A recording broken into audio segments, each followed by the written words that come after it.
Bonjour, bonsoir, chers amis fidèles internautes de prendre la RAC vous attend à la Bissau Awa en direct na Concept Touch TV, votre chaîne d'actualité avec Alex Ngandou. Moi, la Moulouba, les Benjamin de la presse, moi, la maman, autrement dit, moi, l'ensemble les vôtres. Un grand merci à abonner la Bissau, tout l'internaute surtout, la zone de la Bissau en Sénat, ce moment pour partager ma vidéo et puis, vous sénateur, vous s'abonner massivement na Concept Touch TV. Et ça, vraiment bien. Merci à toi, maman, fille, maman, ma solo, ya Papodas Milando. Bon, depuis résidence, le grand sembleur de tous les Congolais, le seul et unique président depuis Efri pour Couronne, président Jacques Azota Labiso. Merci la boutique d'Am Bijoumola, Tona Kanda Kanda AD. Big dédicace à toi aussi, mon vieux Patrick Trifazé, Courant Yachine, Hollande Abiso, Namoni. Olivier Nzingit, papa la super NG, Motomoro bien, Mayolande, Juliana Nzita, autrement dit Mayoyo. Mon thème ingénieur Dominique qui a l'anda depuis loin à la son attaque pour comprendre bon Tozana Gosse di Kambal invité bon mais ça reçoit de temps à autre. Ah on a Concept TV tout soigné par rapport à l'actualité à qui je dis déjà bonjour Gosse di Kambal. Bonjour peu na internet tout bazota la biso. Voilà santé neni di Kambal. Ouais ça va nzamba ça la grâce. Voilà par rapport à l'actualité l'autre sur la grande artiste Mboka na biso Chora Mbemba parce à la Eve on est petit kala Mandundu.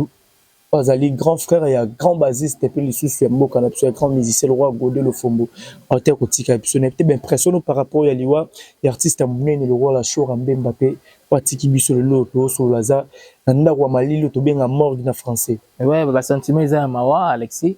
Ba sentiment za mawa toujours kabula mawa na ndiko la biso Godé le Fombo. Baza vient na biso pour te zarane pe à tout moment. Donc voilà donc matanga za biso. Voilà, à profiter pour faire sa condoléance na famille Mobimba. Il y a président Godé le Fombo famille, je crois bon la Mbemba famille Mbemba Mobimba particulièrement pe na grand coach Godé le Fombo nabi que tozala toujours des cœurs. Gosse di Kamba l'actualité quand on loba ki tout le monde sortie médiatique il y a Joka Kabengele et Ningisi Mokili. Donc on a moi ba détail mais tant on tali émission Mobimba. En gros, résumé nous saluana. Na émission na sortie médiatique ya Joka. Écoutez Alex, moni lelo tepe na biso na Joka yebi ke ba vérité mususu za makambo lo barate na nenga mabete. OK. Vous pouvez avoir raison, cause na raison na yo, ya makambo yo yebi parce que musique yango pe mutu na ba secret na ye, bazaki pe na batu na bango ba yebi ba secret wana. Tu vois?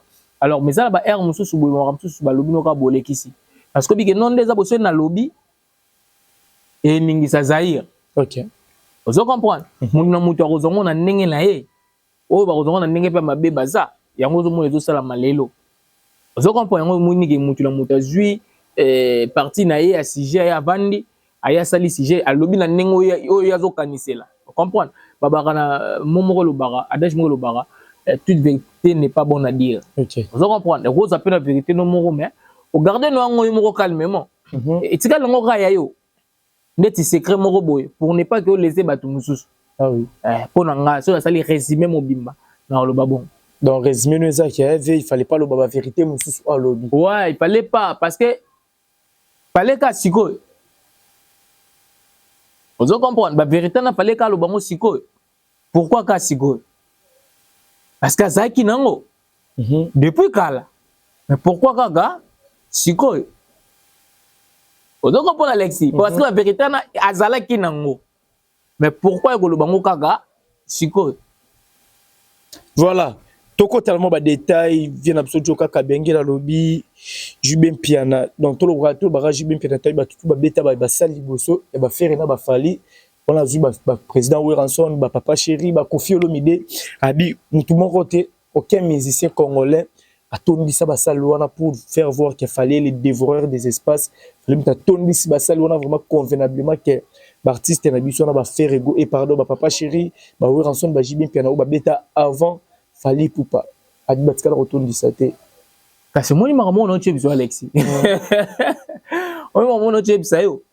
Tangu ye alobi ndengwala.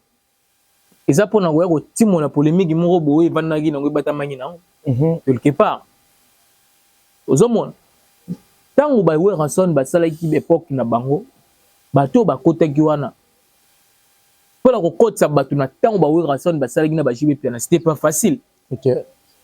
bazaki ba premier artiste africain o ba ki kobeta ba Bercy ba ozo comprendre et très là non ko sala mati ata pona wana no photo beta bon maboko ataka no pona wana OK spectacle na bango ezaki formidable lelo ti lelo na yokaka Bercy ya to Zénith ya JBT to Bercy wera te to soki na yokaka ngote ba double Zénith ya ba wera na yokaka te ti lelo.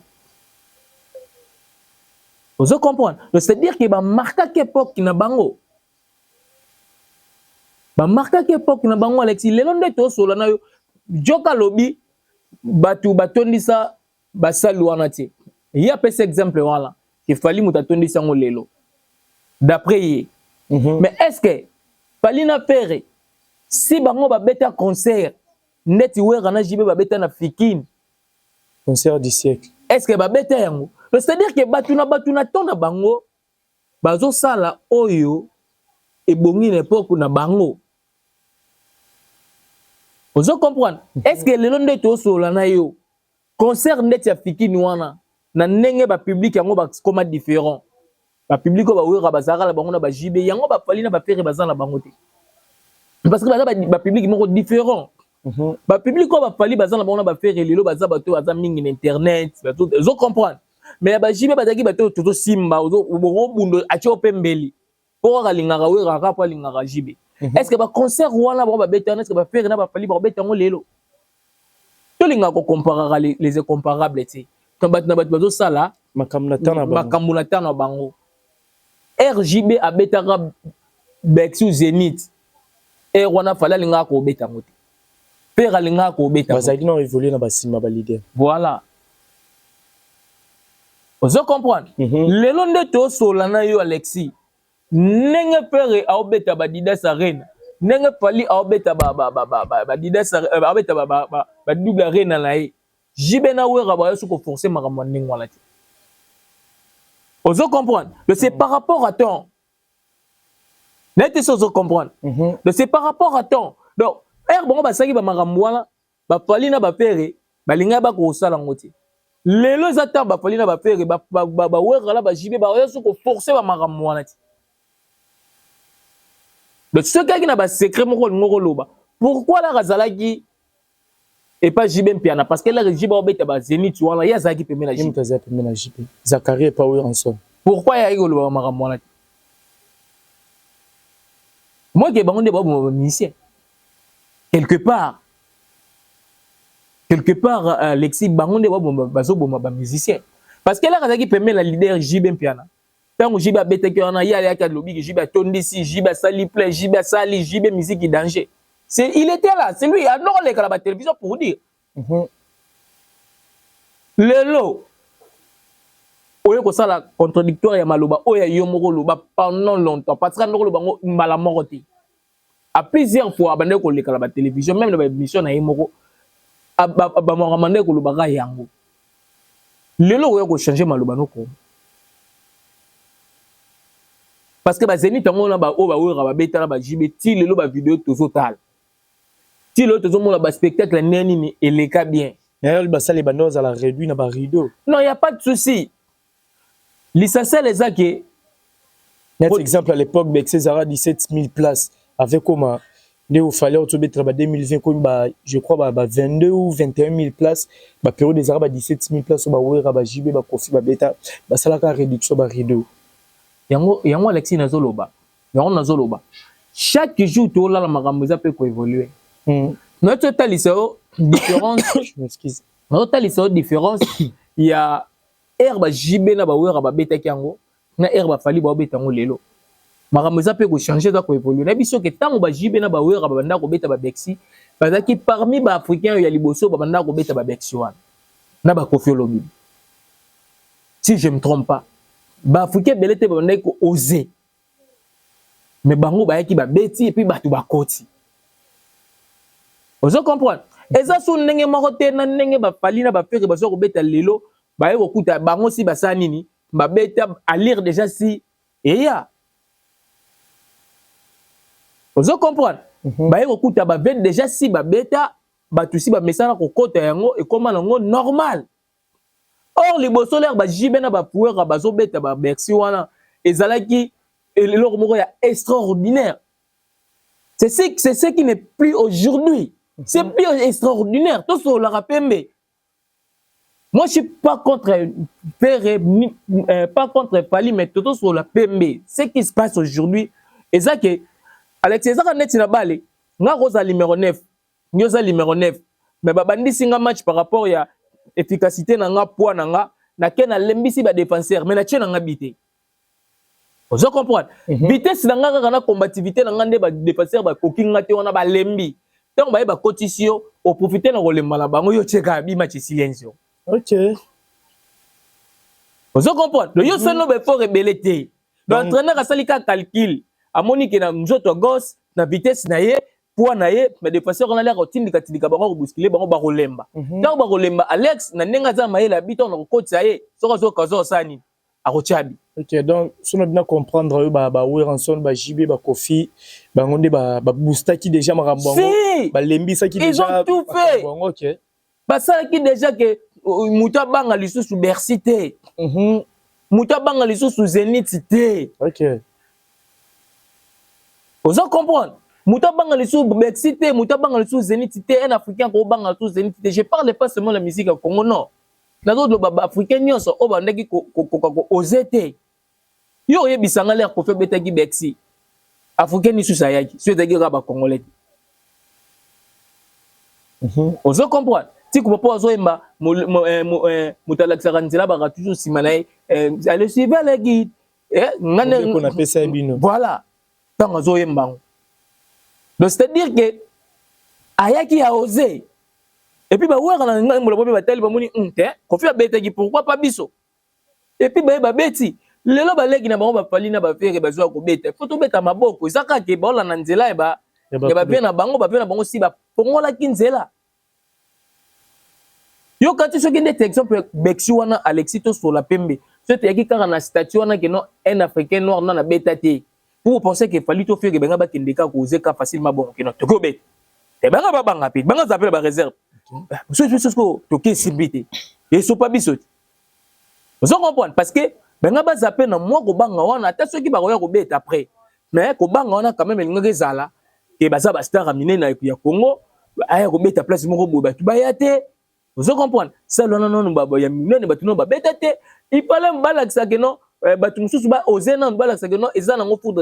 on peut le faire. Nous, on l'a fait. Vous aussi, vous pouvez le faire. Mais ça, il va falloir faire et baya. Ces exemples, on a parce que on a pas comprendre que Joka va m'aramser c'est que la télévision, Azane n'a raison té. OK. Elle m'a le parce que Mutaza Mukolo to abimaki avant d'accord réfléchir pour les gaillons to yaki na simana to poser l'équipe. Non. Le seul muta bungi ermo pour ko zongi saye. Vous comprenez parce que la tête ermo peut mikolo peut mitupe ermo chauffa biso peut to ba jeune par rapport na bango mutezo ezo sala nanu moi bien to rope ko expliquer que vieux kotolo ke ndeki mabe azongi pe. Ba tu ba tala ba comprendre que non sur la pembe. OK. Vous comprenez parce que ba herba jibe ba betaki ba biloko wala ba Fally ba ngaba ko beta ngote na ba faire. Na ba héritier ba ngaba ko rater. Na ba erona so ba baki père beta ngaka ko beta te. Fally beta nga ko beta te, héritier beta nga ko beta te. Et senga ikaka ba jibe na ba wera na ba kofi basani. Ba beta. Ndenge moko lelo, yoko les attend na bango ba jibe ba sali nyonso ba ko sala ba ko foncé Suisse te. Wera ko no beta na Angleterre beti na ça la 2000 personnes, pas beti na moni que normal. Jibe pe na beta ne ba anniversaire ba na ba président ya, beta ba mariage daé, il force plus rien. Vous comprenez? Mais gosse dikama la pardon là quand on mouké pour la moni likamongo zongi le roi moi deux fois déjà er le quand les to sur la nobu. Le dit que ba jibim pe la basali déjà presque tout ba na le reprouver.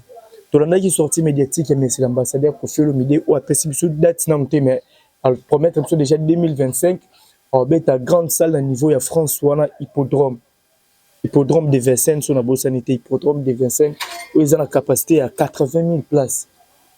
Pas besoin de la capacité à 80 000 places. Parce que tant que tu as JB, sali déjà tout. Quand papa Chirabaki, il y a un prouvé, tu as belé, tu as tout nes, que JB na bawera, l'équipe confie le dans la carrière. Pour bon bah qui va forcer tout le monde qui confie le midé. En betara promettre biso ku sous ça la monnaie. Par rapport à JB bawera ou baza l'équipe pas né. Non, yango na tu biso Alexis ko sala leki elingi ko lobate ke pour muta mukolo sika sali carrière ko lega. Je m'explique. Tant on sur la likambuya carrière, on sur la likambuya palmarès. Ouais, Rana JB, c'est vrai, bah, la musique, c'est ma Kofi, mais bah, ça, les palmarès, ça m'a cassé que ça, bah, avant. Kofi. Mais écoutez, Kofi Olomide Betty Bercy, bah, Betty Bercy. Kofi Olomide Betty Zénith, bah, Betty Zénith. Kofi Olomide Betty Stade de Marty, bah, Betty Stade de Marty. Ce que vous voyez, ça n'a rien. Et dans le Liban, dans l'Afrique, Kofi Betty trop. Non, mais bah, stade P, OM sous n'a habité sur bon, bah, Beta qui. Non, mais écoutez, ça t'est que. Faire partie non, ça obligation, t'es. C'est vrai, parce qu'on y a le monde qui a sali par la palmarès à ma casse. Si, et ça, ma casse. Collègue Kofi. Mais il y a un Kofi par l'équipe bangote. Parce que lorsqu'on parle de palmarès, non, tant que l'on ça, on miné net. Quand on met na Kenya, et ça, la salle ni na mouné na danger. Kofi a bête na stade, nous sommes en Afrique. Bango peut bête au bako bête. L'essentiel, c'est que na palmarès, c'est sur le lobby lelo. Jibin Piana, il a fait Bercy, il a fait. Jibin Piana, Sala, ce qu'on l'aime, il a fait. Jibin Piana, est-ce que à bêta stade de martyr à bêta? Pour na bango koki. Chacun a sa nengene à mon aramakam. Attendez quand on te pose exemple là-bas là. Il y a un joueur qui a 6 ans, il a 30 ans. Abig nga la lemi na ko beta suste. Mais quand la balle wana musuba aussi ça ba 38 ans. Musuba aussi ça ba 32 ans par rapport ya nenge mutu azo raisonner na nenge waza ba ambition na ye ba objectif na ye na nenge azo raisonner makambu na ye. Vous comprenez? Si Kofi Olomide il se sent encore fort. Vous comprenez? Azo mona ki ngapo na nga na zanano je peux encore le faire. Bravo, ils ont bête à gros sala. Mais ce je dis ben pena wera ba moni ke oh aussi to sali. Et ça, c'est énorme. Et coquille. Ma bébé, ça t'est. Parce qu'on est obligé de mettre dans le stade de Tchad. Parce qu'on est obligé de mettre dans le stade de Brazate. Oh, déjà, si on va salir la palmarès, na bango, la bango déjà, bah grand. Ce qui est là, pour pas y zone di makengande, na zabo, na ba TV, ba Canal Plus, ba TV5, ba TV, ba Mondo, tout à l'heure. Si vous avez une émission de la musique, vous avez une pour que vous avez bandal pour passer un gago. Pour vous luka soni. Tout cela na pembe. Pour bango ba luka susu nini. Ce qui fait régler la zone de la TV que ngai mator na nga se wera soni daza papa na nga la musique. Ce que tu watana bazol ba nga la za mwana wera. Il faut ba wera ba luka susu nini. Il faut pas localiser sous nini. Ce que Kofi Olomide parle aujourd'hui, il est parlé le king, aigle, numéro 1 de Sobayebi. C'est parce qu'il est passé chez Kofi Olomide. Kofi Olomide pour localiser sous nini. Ça, c'est les opinions. Il y a Kofi. Vous comprenez? What is that opinion? Il y a Kofi. Ce qui déjà parlé à Fali pour pas dire cap la merveille n'enga le bara un contre tous. Mobutu. Le babon. Un contre tous. Mobutu. Yeah? Aigle, number 1. Et puis, à zone de bref, naïe. À zone de baba, à zone de 56 visas. À zone de baba, bien, monsieur, ça va misser, même si vous n'avez pas bête. Parce que vous n'avez pas visa. Et pour, vous avez quoi zone de maguelelo, n'avez pas beau, pali pour pas. Ce qui, à tous les problèmes, moi, si naïe, il y a quoi arranger. C'est grâce à Kofi Olomide. C'est parce qu'il est passé chez Kofi Olomide. Si vous avez besoin que Kofi Olomide pour Lucas Soussou, nini parce que ça na mwana déjà ndeti fali aza na bana neti déjà ba samititu azaki na bana neti baba bendo ana bana neti baba Jeko Burompel ba soleil wang il n'a plus rien à prouver le soka zo mona ke yemo ka zo mona ke malgré bana na ngawana mais j'ai encore l'âge na ko beta eza mabete on le félicite mais quand nous avons dit que mutu na mutu azana nenge na ye oyo amonelaka makambu na ye. OK. Ozomona papa chéri a auto ningisa mboka ya lobi makambu bana pa na ezalaka te. Parce que à s'appuyer na makambu wana te mais par rapport ya ba makambu ya sel na musique et tant que artiste musicien asa satisfait a Monique ko tika na ye a robisa ne pele msupeka 2 ans musique on peut ba betene susté. OK. Parce que ya Monique a vu ba disque d'or, a vu a beti ba stade de martyr, pour na ye croquis.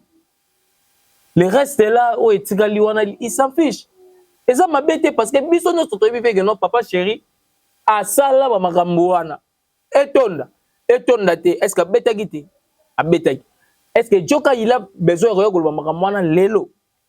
pendant tout ce temps là il y a qui pas JB puis à loba yango te pourquoi ka kolel au monité que quelque part yo mo ka le rolo makam na yo et go rattraper ka yo vous savez ko zala lelo na à bon terme na mutu moko boye oyoyo peut-être na mutu ozaki ni kula batu yo kana raté mama comme ça ko ya ka boye mo tali ka no question de poser nga buta question piège ndengele msusu fali to faire zala na wera to na jibe mpiana so nga na répondre question na ndeba ba na nenga plan na yebeli makam so nga na répondre yango et go sala bien te osali ko sala ka ne lo ba pali on comprend osali no ko sala ka de façon que les ebatu msusu te pour créer le problème c'est ça.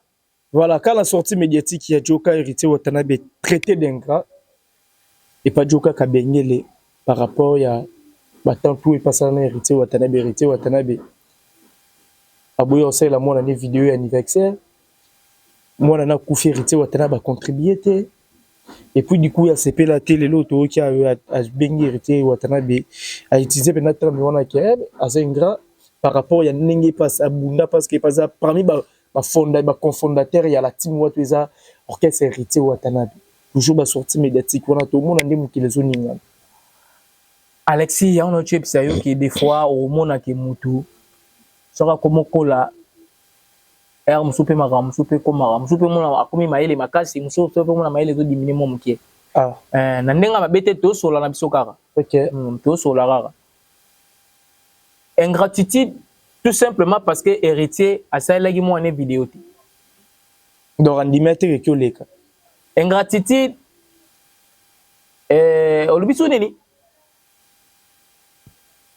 moi na kufa contribuer te ingratitude pour moi na kufa a contribuer est-ce que c'est obligatoire que héritier fallait qu'à contribuer est-ce que c'est une obligation que héritier fasse la ga mo une vidéo peut-être que ça la pege moi na kufi ou attends je passe à un déplacement on sait pas à mutu vous comprenez à mutu et quand peut arriver que tant que c'est qui c'est la mon vidéo andimi mais tant que yo kati likamo ba benge bo solo likamo benge bo solo likamo benge bo solo et puis à perdre dans de vie abosani qui fallait c'est la moi na yo vidéo mais est-ce que yo rappelé qui après et what mes vidéos on a 5 qui au tindité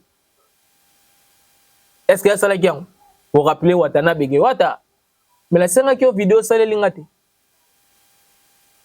pour ozo mutu mabeka malamo tam tu soit rappeler Wata peut-être que Wata vidéo na tam so tanga ba puis ko tanga mo rappeler nga kuna bossa na ko sala ngolem sumbalamo vous comprenez parce que on est humain tout ça batu ba Wata bana makambo lo bango pe ebele aki kala makambo joka la mutu te. C'est pour ça arriver que y na disque na mo bolika mo zo simba te kuna ba benga ki toka yo solo ne ba bengeli kamale simbite et bouge vexer mutu et puis abosa ki passer la mono vidéo bazo ka mutu en grand na makamba ba mikewa na te OK yanga na moni jibe mpia na l'air à l'écart ba sortie médiatique na lobagi na otanga ba komba ba jeune frère te poso na tangi komba mutu moko te moko o mona nga mabe mais so na tangi komba wera te na tangi Adolphe te bango ba comprendre po baza ba masala nga et ba père masala so sa nini abosani ponga na liaka pa na bango na banda kuna bango c'est ça ozo comprendre nga yango mo baba ay moko bozo to vandi ba makambo susu tango zo yaka il faut to pousser à réflexion la musika héritier il n'était pas obligé wano ya de 1 parce que ça la bien na joka pour casser la moi na joka vidéo ils ont une obligation te à gros ça là pour na plaisir na bozala mais à ça il peut aussi oublier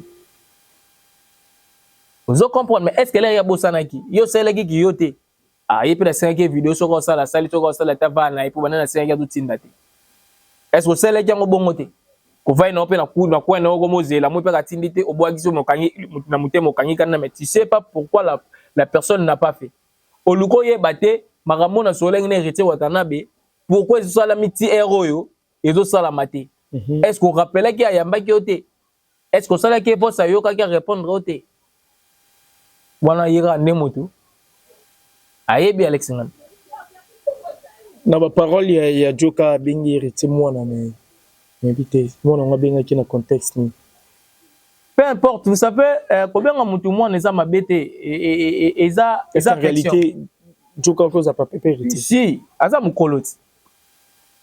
Ha mukolo. Et là on a sepelagi et pas héritier watana beza. Tant ba asaiki vidéo moko direct moko lobagi. Et là on va retenir na makambu nyonso wana ezakaka ndenge albenga game wana na ça lui a fait du bien. C'est ce que moi j'ai aimé chez héritier. Donc oh nyonso wana etikalaka ki étonné et puis choqué mais oh y a retenir.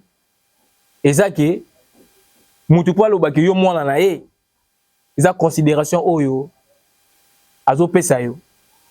Vous comprenez? Mais le reste des choses là, nika de notre pesa yo. Et yaki makambo role kalango pe na TVT. Vous comprenez? S'il n'était pas content d'héritier Watanabe, il a son numéro. Ah ouais. Il sait comment lui trouver. Angara look héritier. Ah mais wata, mais ngala senga ki obosa ki bote poani. Mais wata, bitala boy pourquoi? Est-ce que look wata bengani? C'est-à-dire que même sur la TV, ils ont important. Il y a rien que le na TV. Parce que c'est un exemple. Azalaki ko considérer Joka te. Tout ce qui a l'ingaki ko considérer juste kaka maloba o Joka lobaki te ya moi la posa la bien. Ala na pa propos nyonso ya mabe. Wa lobaki na sim. Mais le lomo te prendre ndé mususu.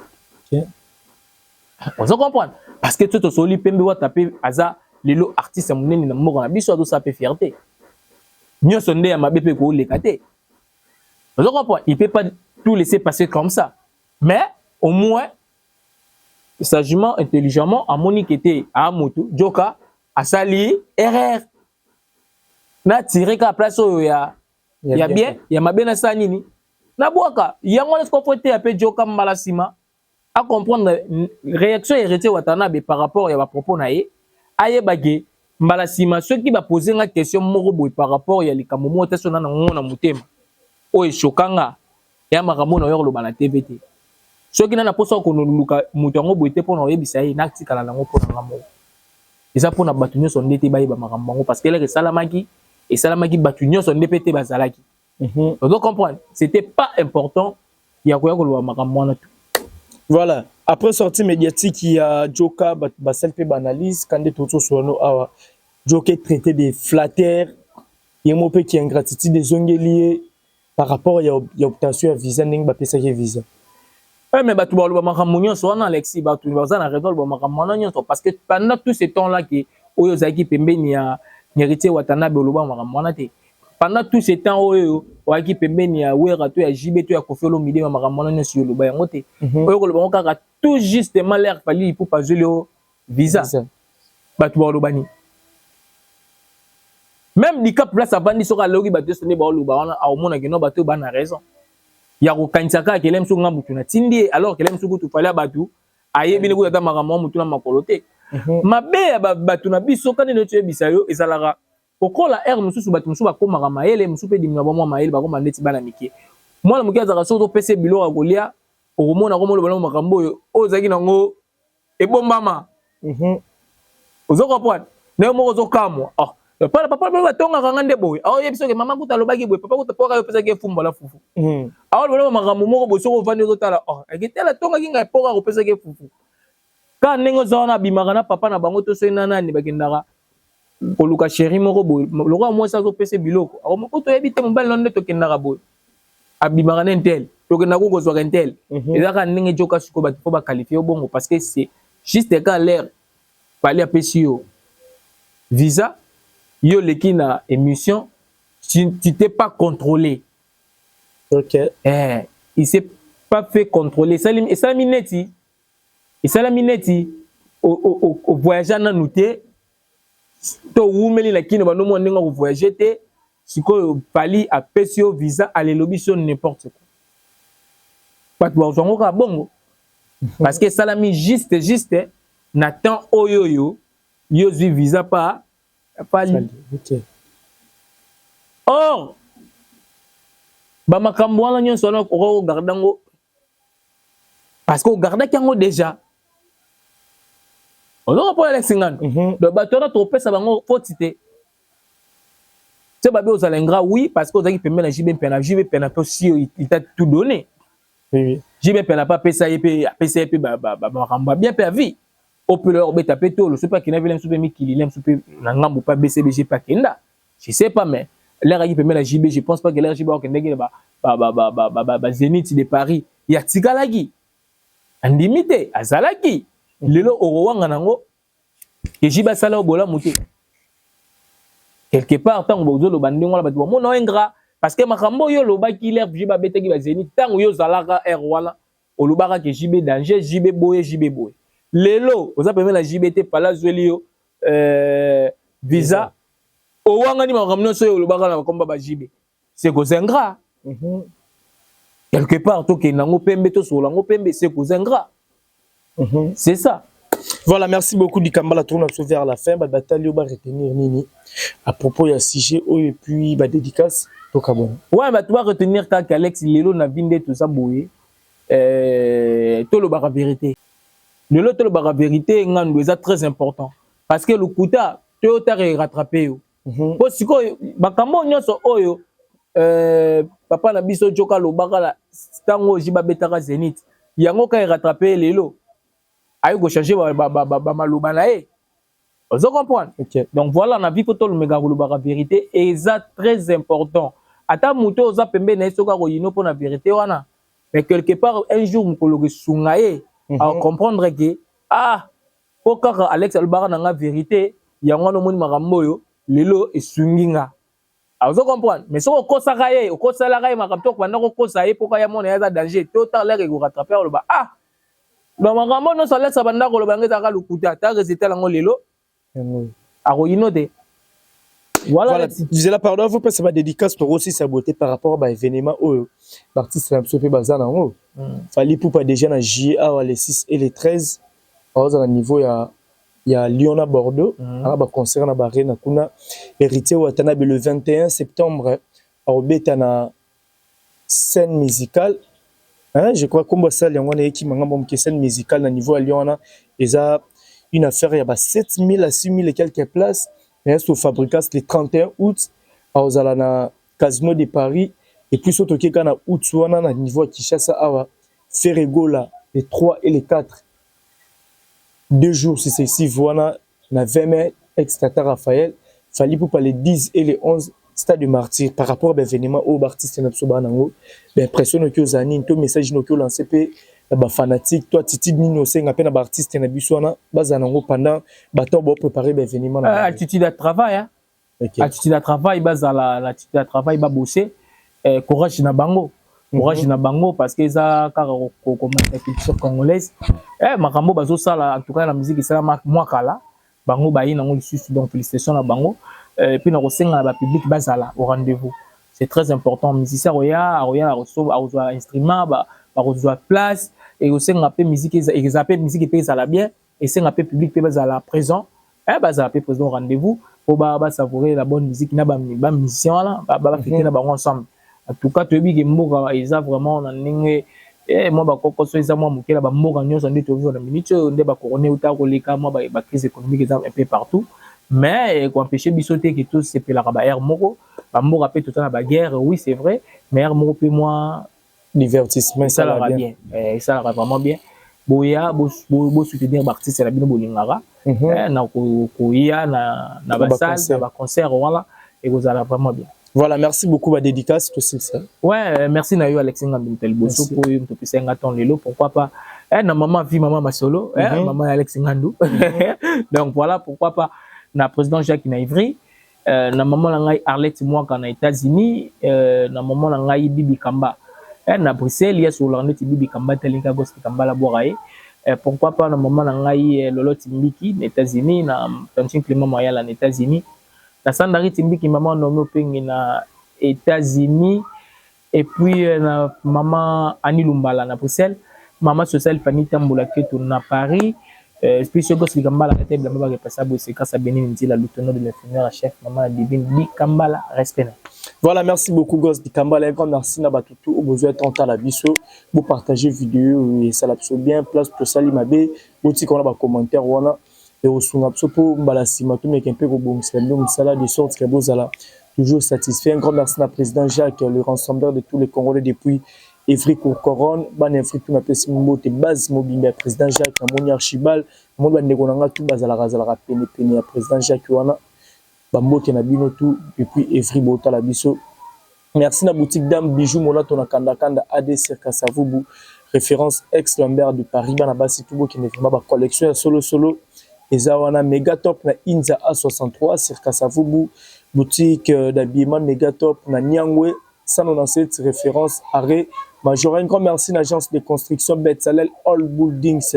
Là, je vois le directeur architecte Innocent Mouchi, Motomoko bien. Merci à toi, le DG Lambic, Otalabiso Gradi, Kianda Mobutu. Je te salue, mon frère. Big dédicace à toi, Rigen Maton de Palzouria, mon ami. Un grand merci à toi, Jubiel Kadi, le roi des salsa des fois para canadienne, maître juridique. Moutema Louis Coq, papa Nadjaden depuis Ottawa. Azotalabiso. Nathalie Ramazani, moi, Sinzambe, maman la Maëla, Onya, la millionnaire, mon ami. Mère double, Moutema président William Ikona depuis Colorado, Denver. Mon vieux papi, moi, quand la carte qui gagne, mon vieux Guilel Lusinzu, papa na Guiliana, je te salue. Jojo Acheni Awada, Station Express, big dédicace, mon frère, Namoni Meshak, Masekini, mon ami, Mambo Tebele, bois tellement nombreux, on a bossé na beta libakuté, Msoloba, on revient dans la godé le Fobo, au comment Kala, donc, on a un peu mouton qui bossana. Mais on a les bino tout place, Boza, Mambo Tenabatu, tout au Bozito, on se retrouve à la prochaine numéro.